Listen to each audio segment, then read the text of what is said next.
Okay, I'm gonna go over on the Unit 6 test, starting with number 1. So I'm gonna pull up the question here. So the question says, a homeowner looked at her electric bill over the past 6 months and noticed that the bill has been increasing as shown below.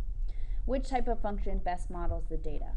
So I'm going to look at my y values here, and I want to see if I'm subtracting by the same amount, or if I'm multiplying by the same amount, or if I have the difference of the difference. Because if I take the difference, so if I'm adding or subtracting by the same amount, that's linear.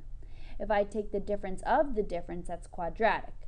If I'm multiplying or dividing by a certain number, then that's exponential.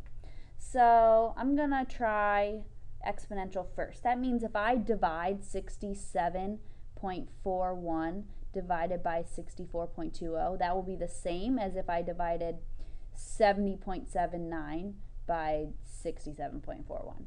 So I'm going to pull up a calculator here. So I have 67.41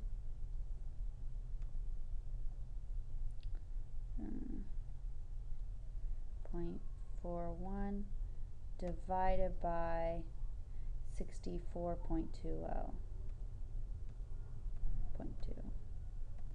Alright, so I get 1.05. So I'm going to see if that's the same. 70.79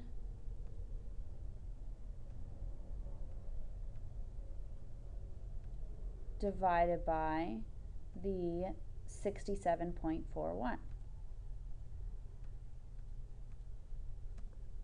1.05. Now, it's a tiny bit different, but just like rounding to the nearest tenth there, 1.05, that means I'm going to be multiplying by 1.05 to get the next number. If I want to make sure, I can do 70.79 times 1.05, and I should get 74.30. So let's double check that. 70.79